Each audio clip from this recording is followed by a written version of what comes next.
आज हम विवाह रेखा के बारे में जानेंगे।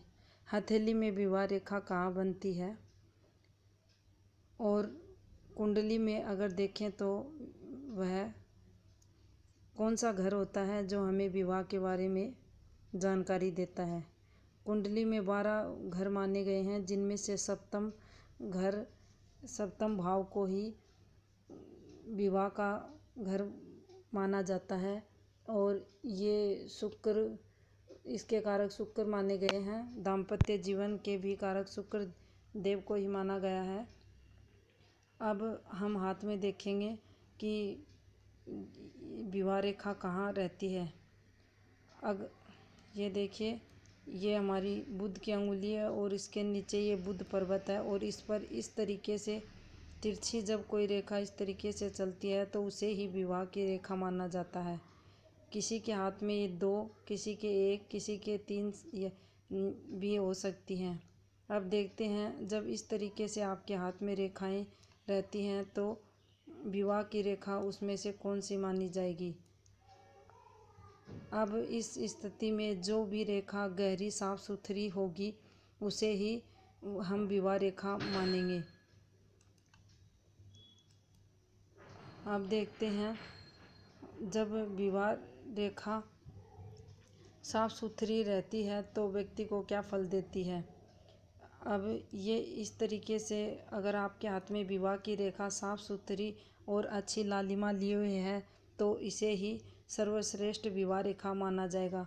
जब इस विवाह रेखा से कोई ब्रांच निकलकर हल्की एकदम बारीक गुरु पर्वत की तरफ से जाती है तो व्यक्ति आदर्श प्रेम करने वाला होता है। और जब विवाह रेखा, जैसे ये विवाह रेखा, इससे तुरंत कोई रेखा इस तरीके से नीचे मुड़ जाए तो विवाह के कुछ दिन बाद ही पति पत्नी दोनों में से एक की मृत्यु हो जाती है। इस तरीके से जब विवाह रेखा नीचे की तरफ मुड़ जाए तो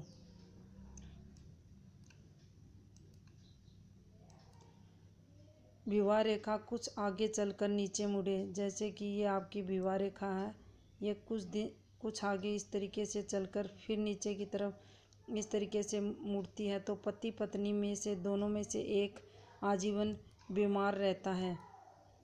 तो इस प्रकार की विवाह रेखा को भी अच्छा नहीं माना जाता।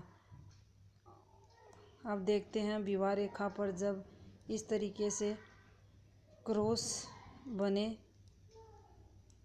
बुध पर्वत के नीचे तो ये वैवाहिक जीवन में अत्यधिक परेशानियां व्यक्ति को देता है और ये भी शुभ नहीं माना जाता है।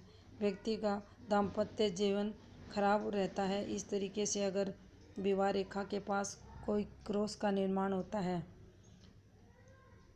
अगर विवाह रेखा इस तरीके से 2 मुहा आकार हो जाए तो अंदर की तरफ इस तरीके से अगर रहती है तो पति पत्नी में मतभेद की स्थिति करती है।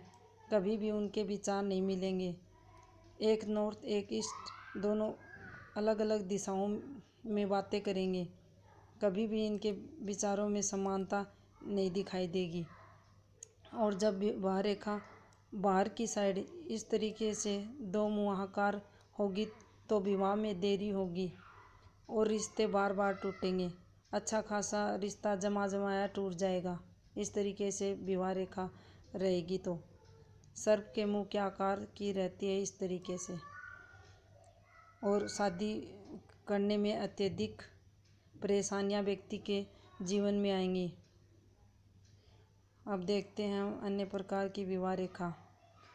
विवाह रेखा भाग्य रेखा पर पहुंच जाए, ये भाग्य रेखा है यहाँ से इस तरीके से, और ये विवाह रेखा है, ये अगर यहाँ पहुंच जाए, बारीक रहती है, ध्यान से देखने पर ही पता चलता है। अगर इस तरीके से ये विवाह रेखा और यहाँ पर जाकर अगर क्रॉस का निर्माण होता है, इस तरीके से क्रॉस का निशान बने तो व्यक्ति के जीवन में विवाह से संबंधित जैसे कि शादी हो गई और अब उनका डिवोर्स वगैरह चल रहा है, और तलाक से पहले व्यक्ति को कभी ना कभी वो इस तरीके की गलती करेगा तो उसको जेल में जाना ही पड़ता है। अगर आपकी भाग्य रेखा और विवाह रेखा मर्ज होकर उस पर क्रॉस का निशान बना रही है तो इस कंडीशन को भी शुभ नहीं माना जाता है।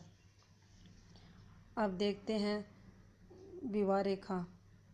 जब कोई शाखा विवाह रेखा से निकलकर गुरु पर्वत पर जाती है,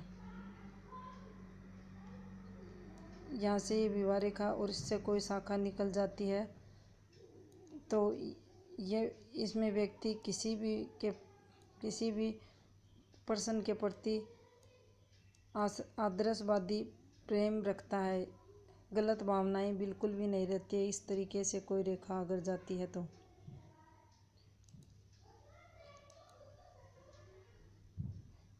और इसमें सीमाओं का उल्लंघन कभी भी व्यक्ति नहीं करता है, व्यक्ति अपनी सीमाओं में रहकर ही प्रेम करता है।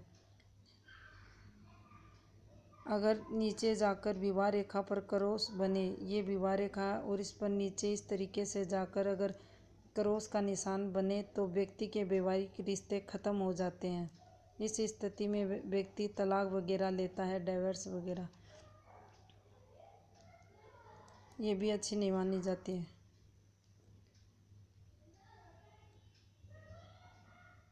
अगर विवाह रेखा इस तरीके से जाकर नीचे चली जाए तो पति पत्नी में लगातार अनबन की स्थिति बनी रहती है और अक्सर उनका दाम्पत्य जीवन खराब ही रहता है। और अगर इसी पर क्रॉस का निशान भी हो जाए तो व्यक्ति की मैरिज लाइफ खराब हो जाती है और दोनों में डाइवर्स वगैरह हो जाता है। इस तरीके से क्रॉस का निर्माण होता है तो अगर विवाह रेखा आपकी ये इधर चल रही है, साफ सुथरी है और अच्छी है तो ये अच्छी मानी जाती है। और जब आप विवाह रेखा को देखें तो दोनों हाथों को गौर से देखें, बहुत बारीक रेखा रहती है ये। दोनों हाथों में सेम कंडीशन रहने पर ही आप किसी डिसीजन पर पहुँचे। अगर ये रेखाएं सेम हैं तो आप डिसीजन ले पाएंगे अच्छे से इन रेखाओं के बारे में।